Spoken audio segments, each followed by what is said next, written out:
शांति। आज से बाबा की ज्ञान मुरली 15 अगस्त 2020 का वाली है। मीठे बच्चे, कदम कदम पर जो होता है वह कल्याणकारी है। इस ड्रामा में सबसे अधिक कल्याण उनका होता है जो बाप की याद में रहते हैं। प्रश्न, ड्रामा की किस नूंद को जानने वाले बच्चे अपार खुशी में रह सकते हैं?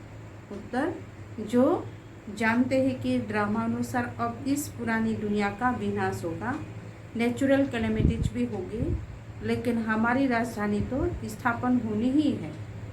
इसमें कोई कुछ कर नहीं सकता, बल अवस्थाएं नीचे ऊपर होती रहती है। हमारा स्थिति की अवस्था कभी बहुत उमंग, कभी ठंडे ठार हो जाएंगे। इसमें मुझना नहीं है। सभी आत्माओं का बाप भगवान हमको पढ़ा रहे हैं, इस खुशी में रहना है। जब ये नशा रहेगा, खुशी रहेगा, तो कोई भी मुरझाइश आएगा ही नहीं। गीत महफिल में जल उठी समा। ओम शांति। मीठे मीठे नंबर बार पुरुषार्थ अनुसार चैतन्य परवानों को बाप याद प्यार दे रहे हैं। हम आत्माओं को बाबा कहते हैं चैतन्य परवाने। तुम सब हो चैतन्य परवाने। बाप को समा भी कहते हैं, परंतु उनको जानते बिल्कुल नहीं। बाप को दुनिया वाले समा कोई बड़ी नहीं है। पूरा समाज एक बिंदी है, वो लाइट प्रकाश किसी की भी बुद्धि में नहीं होगा कि हम आत्मा बिंदी है, हमारी आत्मा में सारा पाठ है। आत्मा और परमात्मा का नॉलेज और किसी की बुद्धि में नहीं है। तुम बच्चों को ही बाप ने आकर समझाया है, आत्मा का रियलाइजेशन दिया है बाबा ने ही, आत्मा का सारा रियलाइजेशन कराया है। आगे यह पता नहीं था कि आत्मा क्या है, परमात्मा क्या है। इसलिए देह अभिमान के कारण बच्चों में मुँह भी है, बहुत विकार भी बहुत है। भारत कितना ऊंच था, विकार का नाम भी नहीं था उस समय जब देवताएं थे भारत में। वह था वॉइसलेस भारत, अभी है विश्वास भारत। कोई भी मनुष्य ऐसा नहीं कहेंगे जैसे बाप समझाते हैं। आज से बाबा कहते आज से 5000 वर्ष पहले हमने इनको शिवालय बनाया था। इस भारत भूमि को, इस विश्व को मैंने ही शिवालय स्थापन किया था। कैसे? सभी तुम अभी समझ रहे हो। तुम जानते हो कदम कदम पर जो होता है वो कल्याणकारी ही है।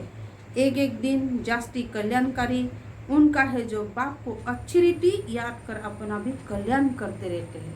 तब बाबा कहते एक एक दिन जास्ती कल्याणकारी होता है। यह है ही कल्याणकारी पुरुषोत्तम बनने का युग है। बाप की कितनी महिमा है। तुम जानते हो अभी सच्चा सच्चा भागवत चल रहा है। स्वयं भगवान ने आकर के हमें ऐसा चैतन्य देवी देवता बनाने के लिए खुद आकर के हमें वो कथा सुना रहा है। द्वापर में जब भक्ति मार्ग शुरू होता है तो पहले पहले तुम भी हीरे का लिंग बनाकर पूजा करते हो भक्ति में। अभी तुमको स्मृति आई है, हम जब पुजारी बने थे तब मंदिर बनाए थे। हीरे मणिक का बनाते थे, हीरे का और मणिक का चित्र तो अभी मिल ना सके वो सब। यहाँ तो यह लोग चांदी आदि का बनाकर पूजा करते हैं। ऐसा पुजारियों का भी मान देखो कितना है। शिव की पूजा तो सब करते हैं, लेकिन अभी भी सारी पूजा तो है ही नहीं एक का। यह भी बच्चे जानते, विनाश भी आने का है। जरूर तैयारियां भी हो रही है, दिखाई तो दे रहा है। जैसे नेचुरल कैलेमिटीज भी ड्रामा में नूंद है, कहीं ना कहीं कुछ कुछ हो रहा है। कोई कितना भी माथा मारे, तुम्हारी राजधानी तो स्थापन होनी ही है। कितना भी माया का रुकावट आए तो भी नहीं, कोई की भी ताकत नहीं जो इसमें कुछ कर सके। बाकी अवस्थाएं तो नीचे ऊपर होगी ही। यह है बहुत बड़ी कमाई। कभी तुम बहुत खुशी में अच्छे ख्यालात में रहेंगे, कभी ठंडे पड़ जाएंगे। यात्रा में भी नीचे ऊपर तो होते हैं, इसमें भी ऐसा होता है स्थिति। कभी तो सुबह को उठ बाबा को याद करने में बहुत खुशी होती है। ओहो, बाबा हमको पढ़ा रहे, वंडर है। सभी आत्माओं का बाप भगवान हमको पढ़ा रहे हैं। उन्होंने फिर कृष्ण को भगवान समझ लिया। सारी दुनिया में गीता का मान बहुत है, क्योंकि भगवान वच है ना, ये तो भगवान का सत्य वाणी है। परंतु ये किसी को पता नहीं कि भगवान किसको कहा जाता है? बल कितना भी पोजीशन वाले बड़े बड़े विद्वान पंडित आदि है, कहते हैं गॉडफादर को याद करते हैं, परंतु वो कब आया, क्या आकर किया, यह सब भूल गए हैं। सब बाप सब बातें समझाते रहते, ड्रामा में यह सब नून है। यह रावण राज्य फिर भी बाबा कहते होगा और हमको आना पड़ेगा। हो रावण ही तुमको अज्ञान के घोर अंधेरे में सुला देते हैं। ज्ञान तो सिर्फ एक ज्ञान सागर ही बतलाते जिससे सदगति होती, सिवाय बाप के और कोई सदगति कर ना सके। सर्व का सदगति दाता एक है। गीता का ज्ञान जो बाप ने सुनाया था वह फिर प्रायलुप्त हो गया। ऐसा नहीं यह ज्ञान कोई परंपरा चला आता है। औरों के कुरान बाइबल आदि चले आते हैं, विनाश नहीं हो जाते। तुमको तो जो ज्ञान अभी मैं देता हूँ इनका कोई शास्त्र बनता नहीं है, कहते बाबा। कोई पुस्तक नहीं बनता है जो परंपरा अनादि हो जाए। यह तो तुम लिखते हो फिर ख़त्म कर देते हो। यह तो सब नेचुरल जल कर ख़त्म हो जाएगा।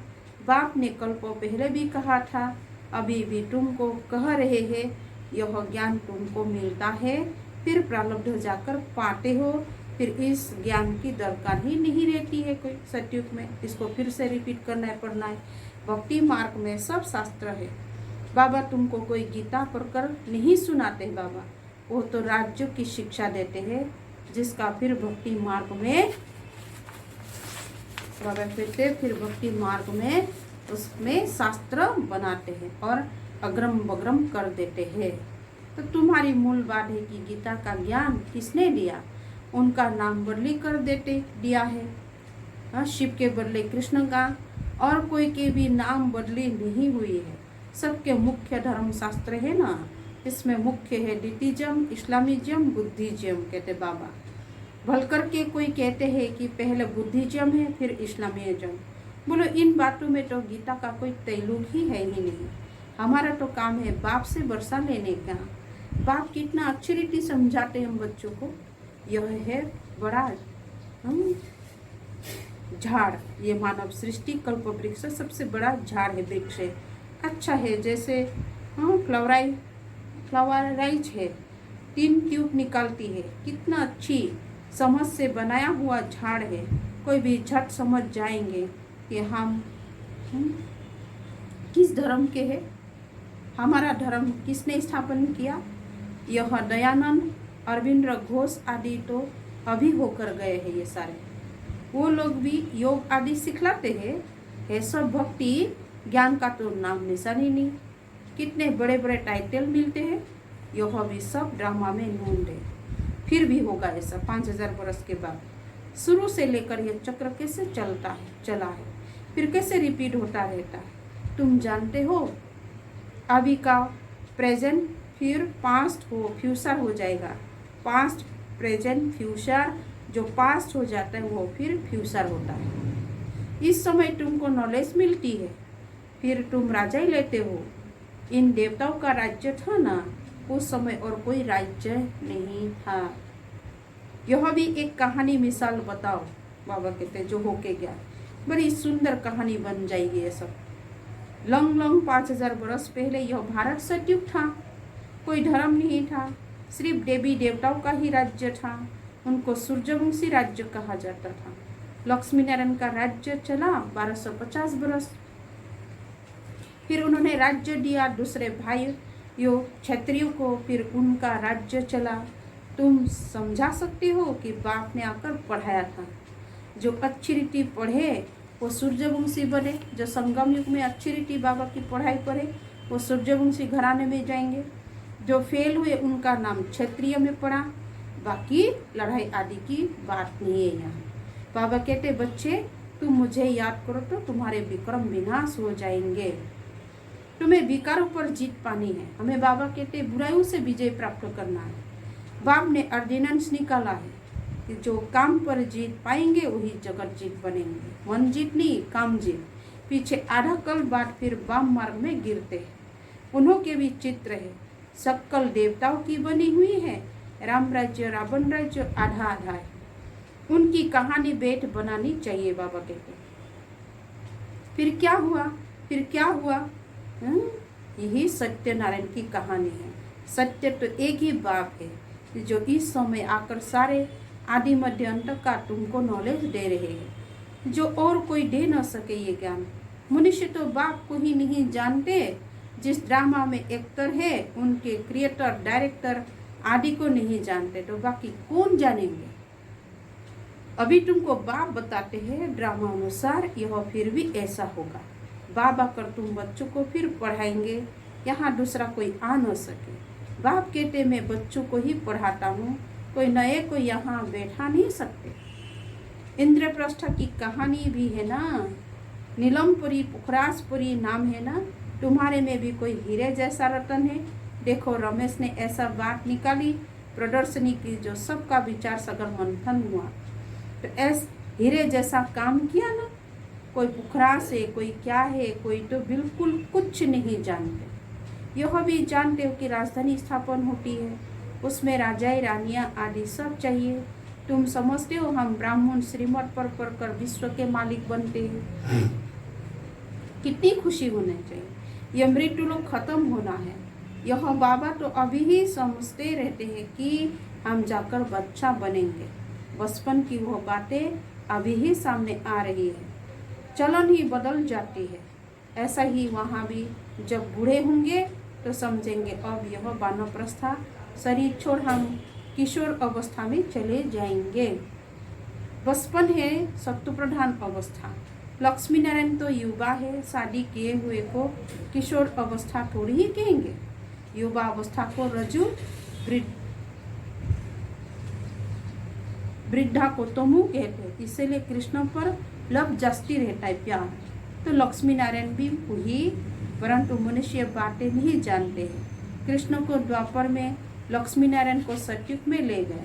अभी तुम देवता बनने का पुरुषार्थ कर रहे हो, जो बाबा अभी हमें शिक्षा दे रहे। उस शिक्षाओं को अध्ययन करके जीवन में पुरुषार्थ करके अपना जीवन श्रेष्ठ जीवन बनाने का पुरुषार्थ करते हैं।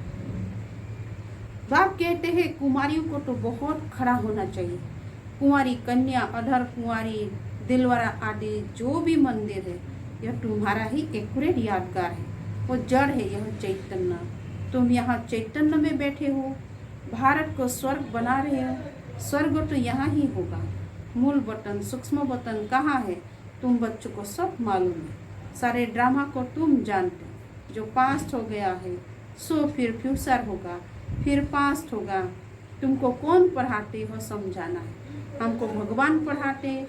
सब खुशी में ठंडे ठर हो जाना चाहिए। बाप की याद में सब घोटाले निकल जाते हैं। बाबा हमारा बाप भी है, हमको पढ़ाते भी है, फिर हमको साथ भी ले जाएंगे। अपने को आत्मा समझ परमात्मा बाप से ऐसे बातें करनी है। बाबा हमको अभी मालूम पड़ा है, क्या मालूम पड़ा है कि ब्रह्मा और विष्णु का मालूम पड़ा है। विष्णु की नाभि से ब्रह्मा निकला और विष्णु दिखाते क्षीर सागर में, ब्रह्मा को सूक्ष्म बतन में दिखाते। मूल वास्तव में है यहाँ। विष्णु तो हुआ राज्य करने वाला। अगर विष्णु से ब्रह्मा निकाला तो जरूर राज्य भी करेगा। विष्णु की नाभि से निकाला तो जैसे कि बच्चा हो गया। यह सब बातें बाबा कहते बाप बेट समझाते सारा कहानी का राज। ब्रह्मा ही 84 जन्म पूरे कर अब फिर विष्णुपुरी के मालिक बनते हैं। ये बातें भी कोई पूरी रीति समझते नहीं दुनिया के लोग। तब तो वह खुशी का पारा नहीं चढ़ता बच्चों के अंदर भी। गुप गुपिया तो तुम हो कहते। सतयुग में थोड़ी ही होंगे, वहाँ तो होंगे प्रिंस प्रिंसेस।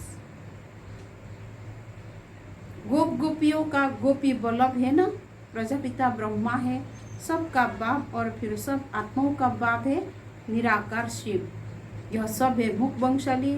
तुम सब भी के भाई बहन हो गए। क्रिमिनल आई हो न सके, इसमें ही माया हार खिलाती है। इसलिए बाबा कहते भाई बहन का दृष्टि भी पक्की हो पवित्रता की। बाप कहते अभी तक जो कुछ पढ़ा है उसे बुद्धि से भूल जाओ। जो भी लौकिक दुनिया में जो भी पढ़े लिखे, मैं जो सुनाता हूँ वो पढ़ो। सीढ़ी तो बड़ी फर्स्ट क्लास है, सीढ़ी का चित्र सारा मदार है एक बात पर। गीता का भगवान कौन? कृष्ण को भगवान कह नहीं सकते, वह तो सर्वगुण संपन्न देवता है। उनका नाम गीता में दे दिया है। सवारा भी उनको बनाया और फिर लक्ष्मी नारायण को भी सवारा कर देते हैं। कोई हिसाब किताब ही नहीं है दुनिया में। रामचंद्र को भी काला कर देते। बाबा कहते काम चिता पर बैठने से सवारा हो गया, आत्मा काली हो गई। विकार में फंसे तो नाम करके एक का लिया जाता है। तुम सब ब्राह्मण हो, अभी तुम ज्ञान चिता पर बैठे हो, शूद्र काम चिता पर बैठे हैं, शूद्र आत्माएं। बाप कहते विचार सागर मंथन कर युक्तियाँ निकालो, कैसे जगाए दुनिया वालों को, हर आत्माओं को जगाएंगे भी ड्रामा अनुसार। ड्रामा बड़ा धीरे धीरे चलता है। अच्छा मीठे मीठे सीख लेते बच्चों प्रति माता पिता बाप दादा का याद प्यार और गुड मॉर्निंग। रूहानी बाप की रूहानी बच्चों को नमस्ते, रूहानी बच्चों की रूहानी बाप दादा को भी याद प्यार गुड मॉर्निंग, नमस्ते नमस्ते और नमस्ते। धारणा के लिए मुख्य सार बाबा कहते सदा इस स्मृति में रहना है कि हम गुपी बल्लभ के गुप गुपिया है। इसी स्मृति में सदा खुशी का पारा चढ़ा रहे। 2 नंबर, अभी तक जो कुछ पढ़ा है उससे बुद्धि से भूल बाप जो सुनाते हैं वही पढ़ना है। हम भाई बहन हैं, इस स्मृति से क्रिमिनल आई को खत्म करना है। माया से हार नहीं खानी है। वरदान रियलिटी द्वारा रॉयल्टी का प्रत्यक्ष रूप दिखाने वाले साक्षात्कार मूर्त भव। अभी ऐसा समय आएगा जब हर आत्मा प्रत्यक्ष रूप में अपने रियलिटी द्वारा रॉयल्टी का साक्षात्कार कराएगी। प्रत्यक्षता के समय माला के मनके का नंबर और भविष्य राज्य का स्वरूप दोनों ही प्रत्यक्ष होंगे। अभी जो रेस करते करते थोड़ा सा रिस की धूल का पर्दा चमकते हुए हीरो को छिपा देता है, अंत में यह पर्दा हट जाएगा। फिर छिपे हुए हीरे अपने प्रत्यक्ष संपन्न स्वरूप में आएंगे।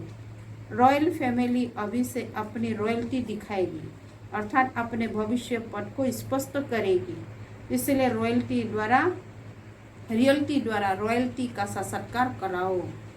स्लोगन है आज का, किसी भी विधि से व्यर्थ को समाप्त कर समर्थ को इमर्ज करो। ओम शांति, ओम शांति, ओम शांति।